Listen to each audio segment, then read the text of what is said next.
Welcome to Real Talk Divorce San Diego. I'm Shawn Skillin, and I'm a family law attorney here in San Diego. I practice mediation and collaborative divorce, and you can locate me through my website, which is Shawn, S-H-A-W-N, Skillin, S-K-I-L-L-I-N, law.com. That's ShawnSkillinLaw.com. And this is Lynn Waldman, my co-host. She is a therapist and a divorce coach, and she also has a practice here in town. And her website is, you tell them. DivorceCounselingCenter.com. So you can find me at DivorceCounselingCenter.com and see all the therapists that are also in my practice. And she's a great divorce coach. She also Thank does you. prep for FCS, so if you are in litigation, she'll do that too. Today's topic is back to school. How does back to school work in a divorced family? And so we're going to talk a lot about different aspects that come up when your kids go back to school, from the first day to managing homework and all of those things. On the other hand, August is usually a big month when kids go back to school for new filings in divorce. And so if you're thinking about getting divorced, if you're about to file, if you're wondering what you should do, then just wanted to let you know that we have our divorce options workshop coming up on September 7th. In just a couple of weeks. That's a Saturday, and it's from 9 to 12 over in Carmel Valley. And so to get information on that, you can go to our website, which is the collaborativefamilylawsandiego.com, or call 858-472-4022.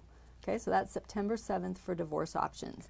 And they'll talk about litigation, mediation, collaborative, what to do with kids, both the legal and the psychological and the financial aspects of divorce in that workshop. So it's a great deal. And we can also answer questions. If somebody wants to know about the Divorce Options Workshop, they could feel free to call one of us, or please write in with questions.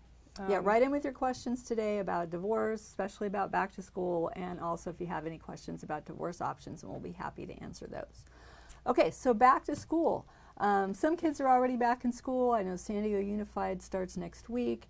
So all kinds of stuff comes up when you're divorced, and some of it may be planned out in your parenting plan, and a lot of it may not be at all. And so you're trying to punt and figure out, who should do this, who should do that. So one of the first things you got to figure out is who's going to take the kids to school on the first day of school.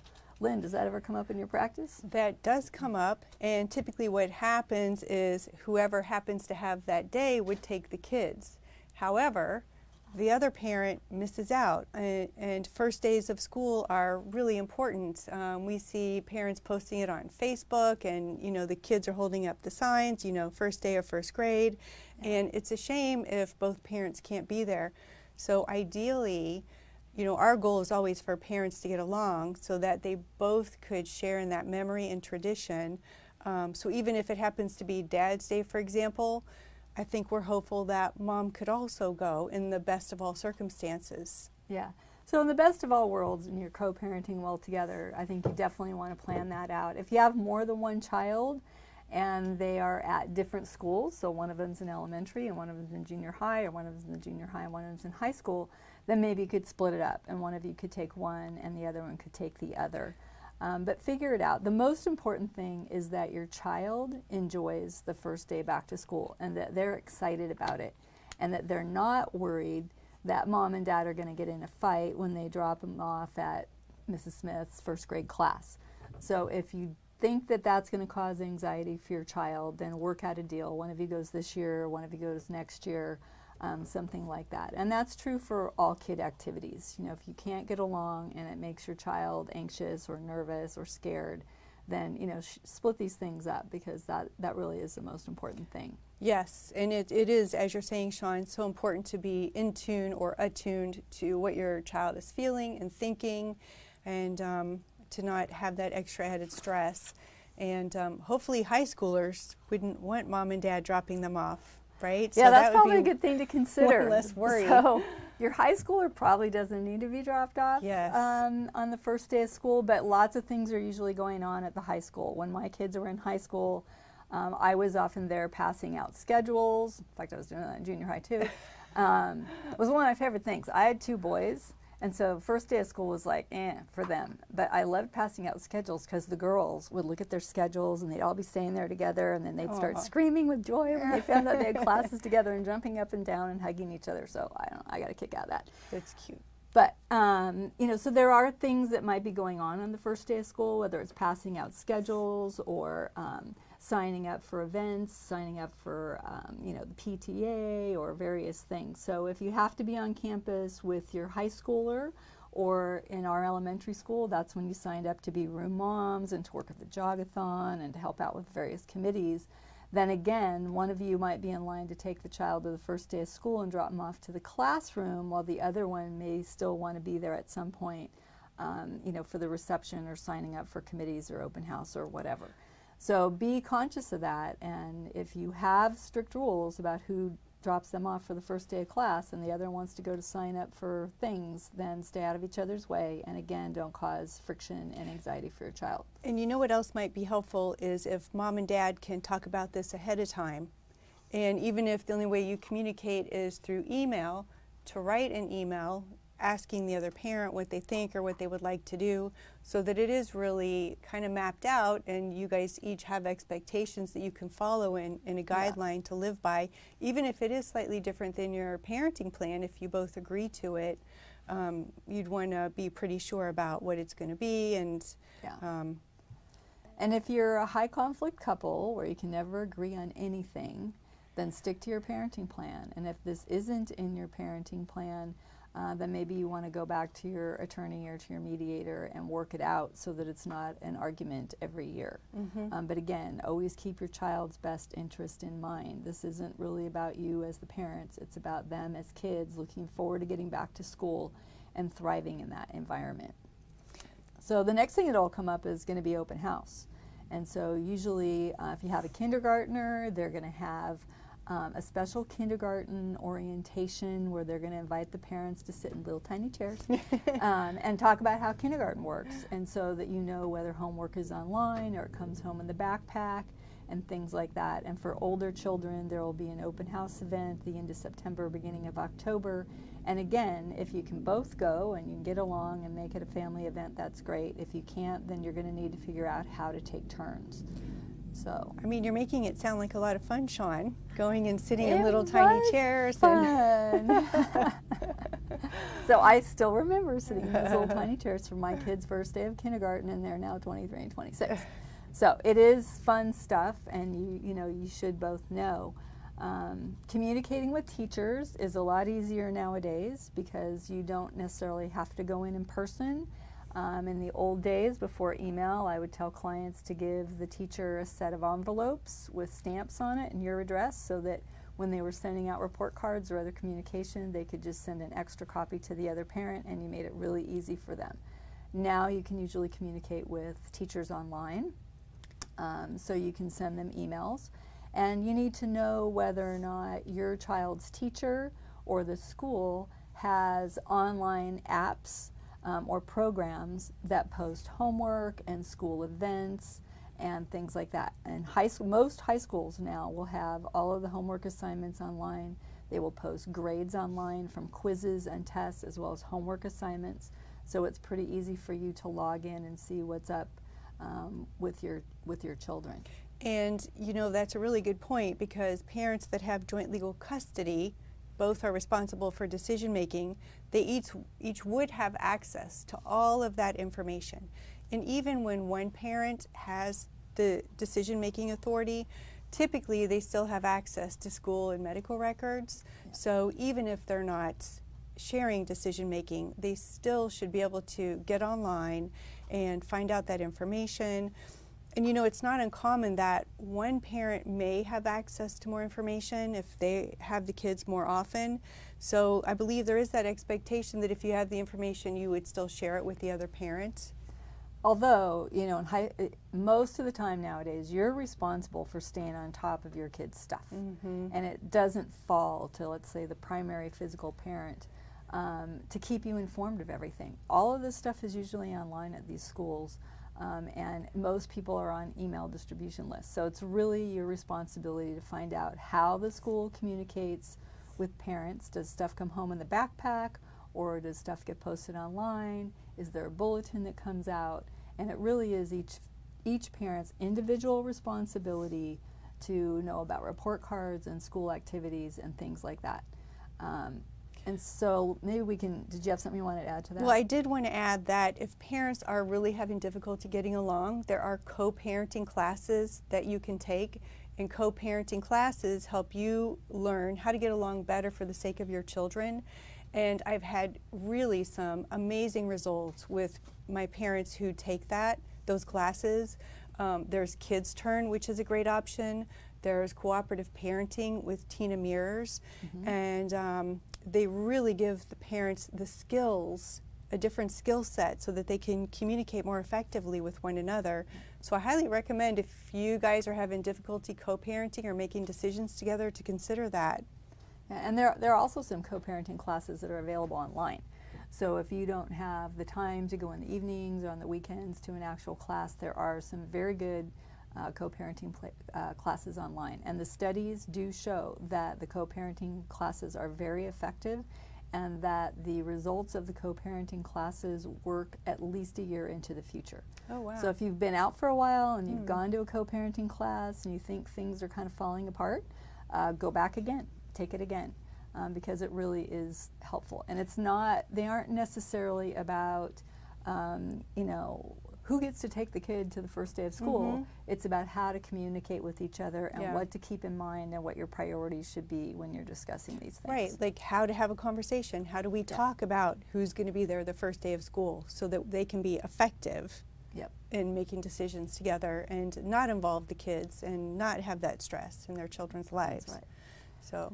So in talking about legal responsibilities, one of the things all parents know you have to do the first couple of weeks of school is fill out all those school forms.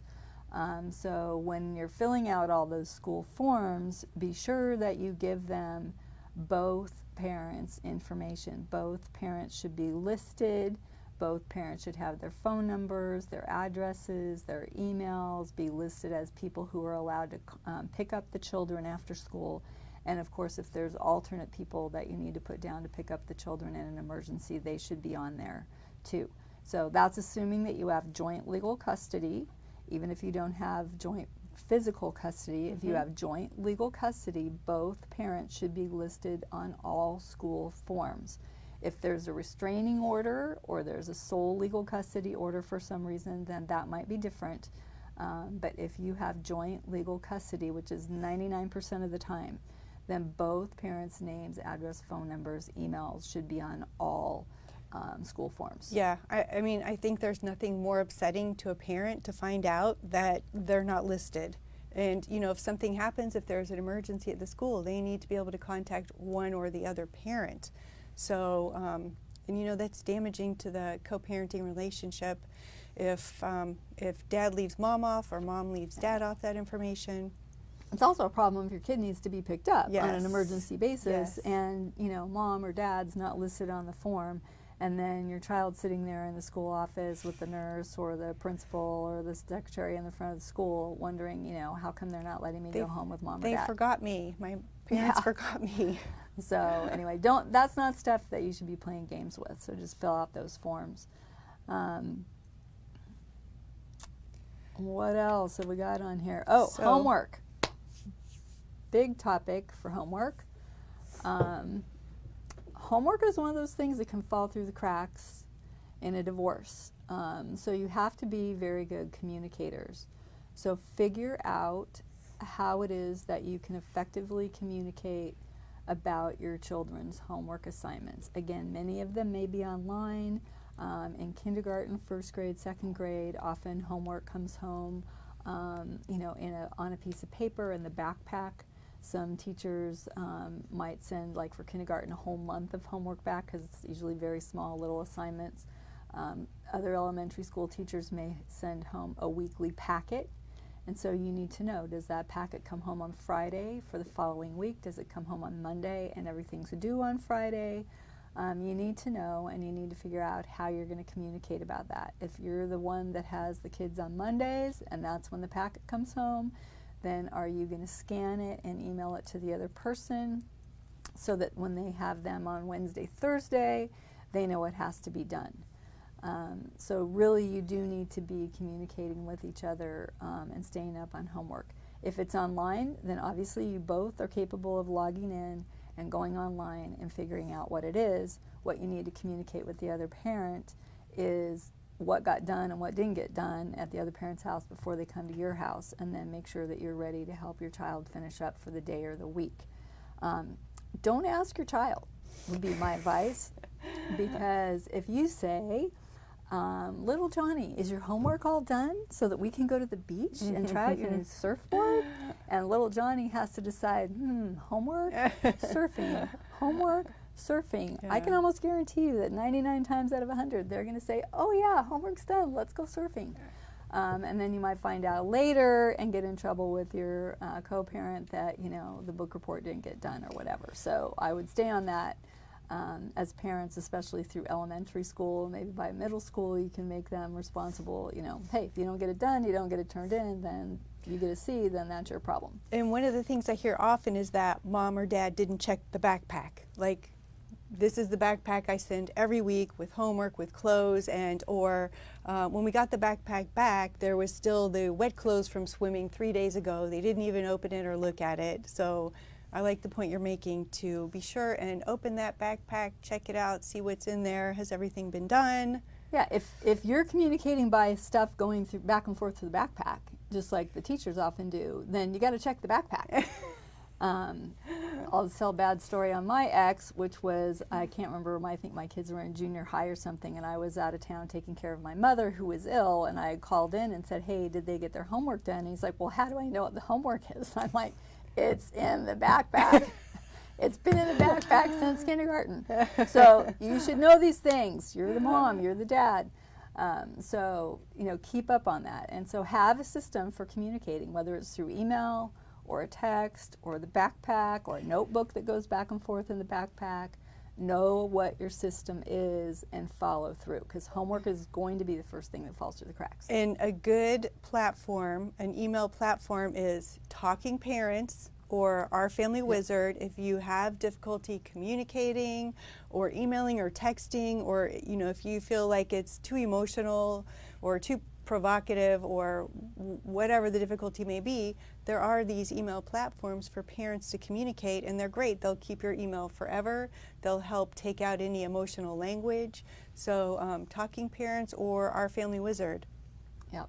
And you know, you can have an agreement that we're going to either talk on the phone every Sunday evening or Sunday noon about what's going on for the next week, and so that we're both up to date, or that we're going to exchange emails on Sundays and Wednesdays, or we're going to communicate through Our Family Wizard or Talking Parents, and we both agree to check the site every 24 hours.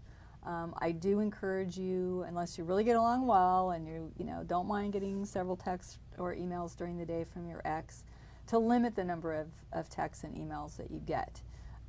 Because if I have somebody who's divorcing a high conflict person and they're getting constant emails and texts, I just tell them to set a boundary and just say, I will check your emails every night at 7. You know, after dinner, after work is done, this is when I will have time. Because it's fair to do that. But you do have to check. You can't just ignore the other person and never check texts, never check emails, never check Our Family Wizard. And I think it's a good idea when you do check those emails, like you said, check it once a day. And you know, you don't have to respond to everything in the email if it's not relevant to co-parenting or the kids, and just pick out the sentences or the items that do matter and respond to those. Yeah. And there's a great book out there Shawn and I both often recommend. It's called BIF, and it's written by Bill Eddy, who is a mediator in town. And BIF stands for Brief, Informative, Friendly, Firm. So it's a great protocol for email. I've given it to clients who don't have kids, who just want to use it in work situations or roommate situations. So, but it really helps you rethink your email and how to keep it short, sweet, and to the point. Yeah, your emails between each other should really be very business-like, you know, about the kids. The kids are your business. That's your co-parenting job, is raising the kids. So they should be, you know, hey, Johnny's on medication for an ear infection, the antibiotics are in the backpack, the instructions are on the label. There shouldn't be any blaming for who got them sick or, you know, Right. who did or didn't this. It should just be factual information. So, but BIF is a great resource. It's a great book to read if you're having trouble communicating effectively with your ex. So I Yeah. wholeheartedly endorse that. And that's idea. a good point, to stay away from blame, because it's very easy in co-parenting, or if you do have a difficult co-parenting relationship, to resort to blaming, and that's really not effective. No, it isn't. It doesn't solve any problems, right? So I can remember, again, tell stories about my own family. My husband had taken my kids to the batting cages, and they came back in the door and they're just yelling at each other. And it turns out my one son had taken off his batting gloves and he'd laid them down and thought he told his dad to keep an eye on him. They both walked out of the batting cages without the batting gloves. And so they're fighting all the way home, 20-minute drive, about whose responsibility the batting gloves were. And they walked in the house, they said, did anybody call the batting cages and see if the gloves are still there? So, and they were. So then they went back and got them. But, you know, it's just like... It wasn't worth the fight. It wasn't worth the fight. Forget about who's to blame and what happened. This is where you're at. This is how we fix the problem. So don't lose sight of that. And remember that the way you communicate with each other and the way you approach these difficulties is how your children are learning to cope with life. Mm-hmm. So if you're a problem solver and you're staying calm and you go, okay, well, this is the issue. What are our options? How can we fix it? Then your kids are learning that not everything's a tragedy, not everything's going to result in disaster, and that there's a way to solve all these problems. So, you know, if you want to think about it that way, you know, maybe that'll be helpful to you, is you're setting examples for how your children learn to communicate with other people and to deal with life. And I love that, and that's one of the things that we say at my center. You may not have caused all your problems, and you need to solve them anyway. So by modeling that for your kids, they're going to learn to solve problems, whether or not they caused them, and how to go about it. And that's a great life skill they're going to need. So one of the other things that's going to come up when you go back to school usually is sharing costs, because there's costs for school pictures, and if your kids are in sports and they're signing up for, you know, football season, basketball season, baseball season, volleyball season, softball season, you know, swimming team, all those kind of things, whether it's a school activity or an outside activity, hopefully some of that is outlined again in your MSA and you've figured out how it is that you're going to be sharing costs. If not, then have a conversation about how it is you're going to share the cost of all these different activities. And if you disagree, does that mean the child can't participate, or does that mean the other parent has to pay? What are the guidelines that you've both agreed on in the past as to how to handle that? Anything else that you want to add? You know, a lot of parents have difficulty with, say their child is really into a sport like tennis, and if one parent's also into that sport and the other isn't, but they may have practice or matches, or they may be expected to be at the tennis courts during you know, the parent's parenting time who's not into that sport. Right. That really seems to be a difficulty that people run into. You know, how do you support your child's sport when it's not really your thing, and then it's, you know, happening on your parenting time and you're really not into it, but it's the other parent's kind of thing. You know, it's a huge issue. I think, again, you've got to go back to, is this your thing as a parent, or is this your kid's thing? Mm-hmm. Because I do have parents call me up from time to time, and they've got 2 or 3 kids with the ex, and they're all in high school, and they're all involved in all of these activities. You know, they've got 1 in volleyball and 2 in soccer, and they're different ages, and they're in different teams, so there's 3 places they got to go. And the complaint I hear all the time is, it's my time with the kids, and I can't spend any time with my kids because I'm running them all over places, dropping them off at this practice and that practice and this game and that game. And my statement to them is, that's kind of what parenting is. You know? Yeah. So it's not like when they're at the other parent's house, they're sitting around watching TV and playing video games all day. That's what your kids are doing. And that's pretty much the way kids' lives are nowadays, is most kids are very active and they're out there involved in theater or sports or science camp or debate team or robotics. That's the thing. The kids are really into this stuff. It's not like a fly-by-night thing they're doing for the semester. It's like they're really into their ice skating, for example. Like they do it year round. You know, they're competitive. It's not just, oh, I'm trying it for this semester. It's their thing. And then, you know, the difficulty is then the one parent who's not really into it does feel like it's impinging on their parenting time and their relationship with the kid. And it's, you know, so difficult to get them to realize that this is your child's activity, and the more you support it. And I think there's two sides to that coin. I mean, the parent who's really supporting the ice skating or the tennis or the robotics or whatever, they have to be sure that that's what their child really wants to do. And they're not just doing it to make them happy. Mm-hmm. And if that is really what their child wants to do and they're good at it and they enjoy it, then the other parent who's not so into it needs to step up to the plate. Because I'll tell you, one of the other common complaints that I get from parents of teenagers, and I'm sure you hear this all the time, is, you know, I can't figure out what my kid wants to do, and every time I'm asking them if they want to do this, I get a shoulder shrug or the eye roll or no answer at all. So if you have to be into what your kids are into, find something that you can enjoy. I didn't know anything about soccer until my kids both started playing soccer, and of course they both started playing travel soccer. So I learned a lot about soccer, and I learned to enjoy soccer, even though that was not something And who's your I'd favorite ever team done. now? Don't follow any soccer. Boise State football and San Diego Aztec basketball. But, you know, the thing is that's what my kids want to do. They were bored with baseball when they were younger because it was too much standing around. Soccer was running and busy all the time. They both ended up playing baseball in high school, which was, you know, fine. But they really liked soccer. In my niece's case, I have a 16-year-old niece who is so into dance that, you know, she's in a non-traditional school, so she can dance all the time. And my brother's not especially fond of dance, but he's learned to be fond of dance, and he appreciates the fact that my niece is very good at it. So the question is, if her mother is there, let's say they're at a dance competition or a practice, you know, what is that like for him if it's his parenting time and mother's there, or the competition is on his time and mom's there? Like, yeah. Well, dance is one of those that people fight about all the time. I'll be just totally honest with all you moms out there. I've only done one divorce in all my 24 years of doing divorce where there's been a dad that was happy about dance for their daughter. And part of it is because it's a very female environment, and a lot of the dance classes don't let parents observe practice, so it's a dropping your kid off and leaving kind of thing.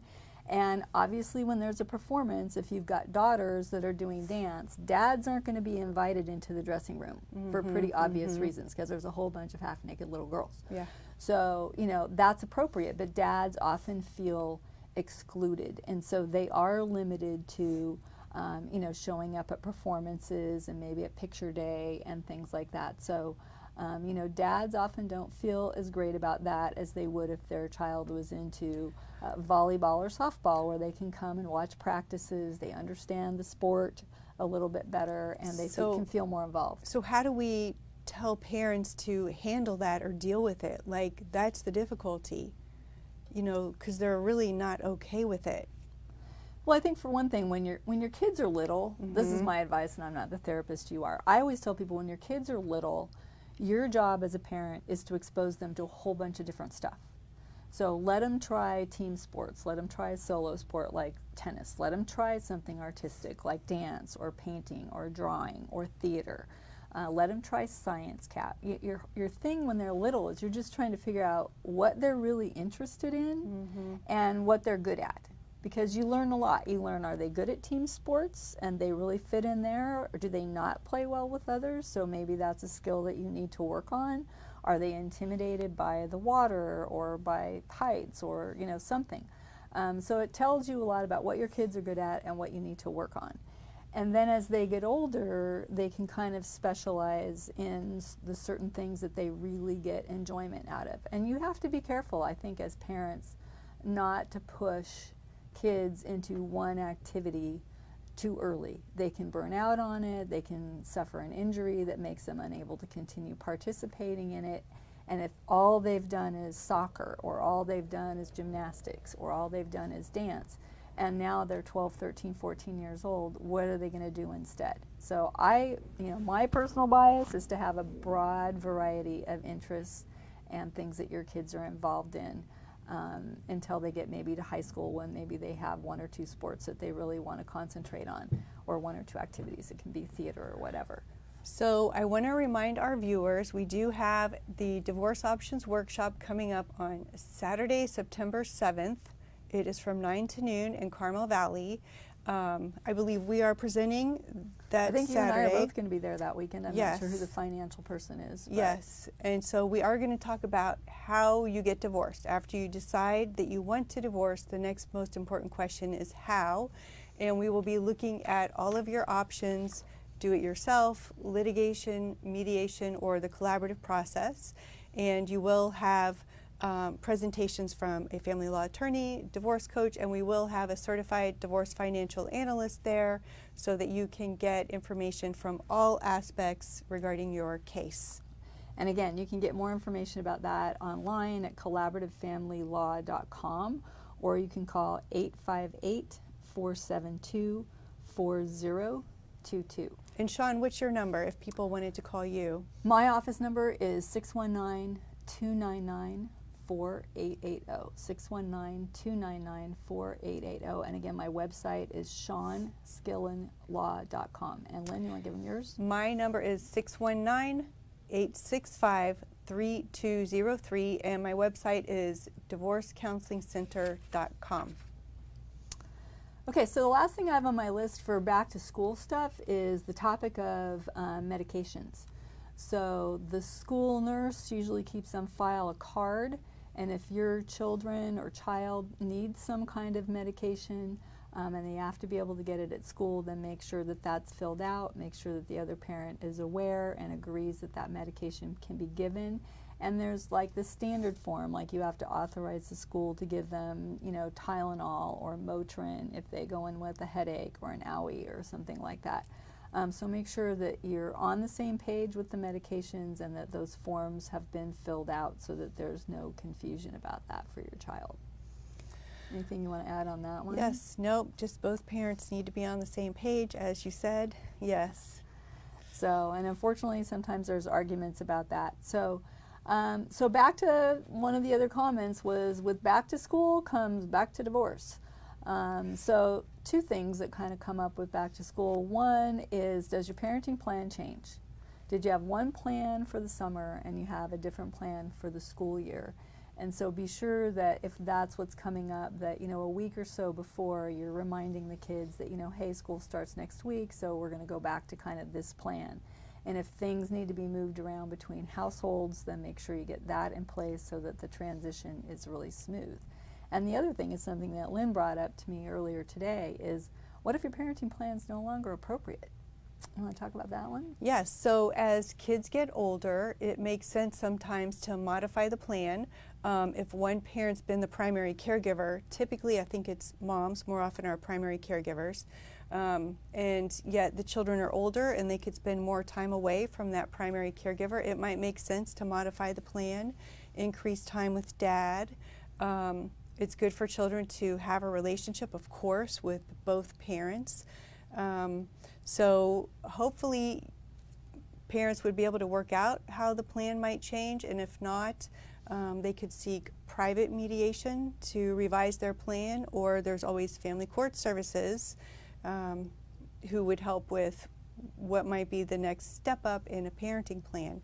What do you think, from the legal perspective, what is the easiest, least intrusive way for parents to figure out how they could go about changing their parenting plan? Is there a do-it-yourself mode for that?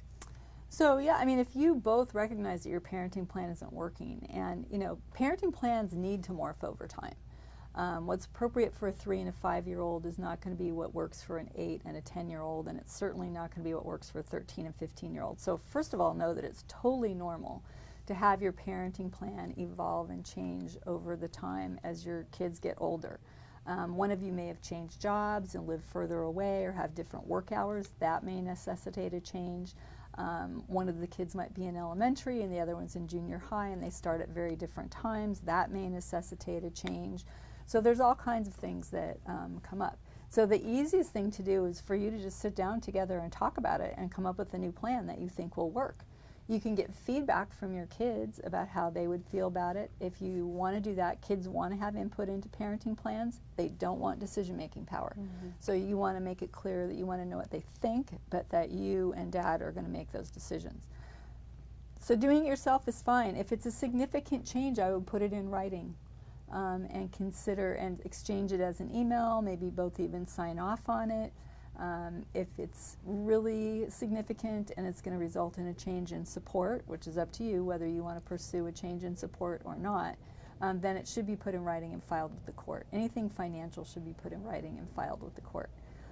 So the most expedient way is to just, come to an agreement between the two of you. If that doesn't work, try talking to a mediator. That's going to be your least stressful, least expensive way of renegotiating.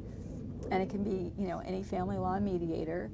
If there are special considerations for your kids, you think it's going to be a difficult decision, then you might want to go to somebody like Lynn, who's now in private practice, who used to work at Family Court Services, who is a therapist, who can make a recommendation to the court, and rather than filing in court and going to Family Court Services where you only get about 4 hours total for your case, which includes reading the file, meeting with you, which is usually an hour to an hour and a half, reviewing any extraneous documents or making extraneous contacts, and then writing the report.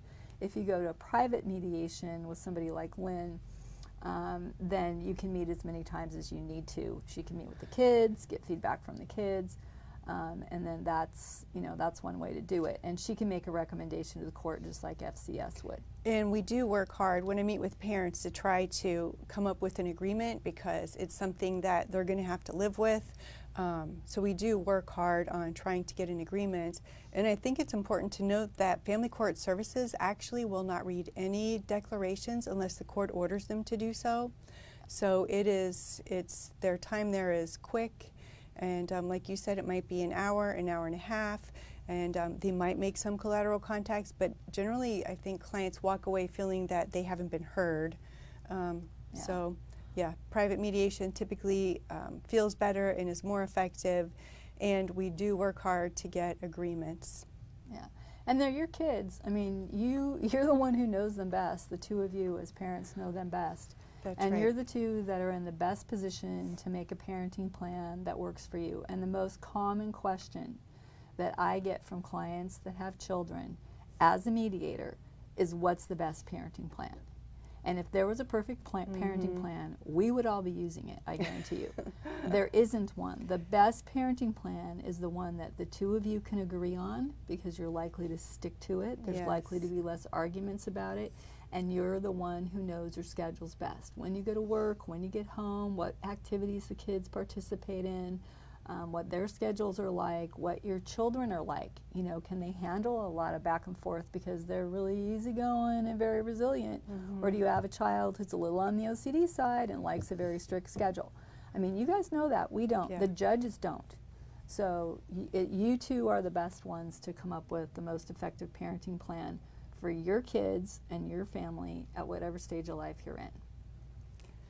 All right, so once again, I just want to remind our viewers that we have the Divorce Options Workshop on September 7th, and the things we've talked about today would be some of the things we talk about at the workshop.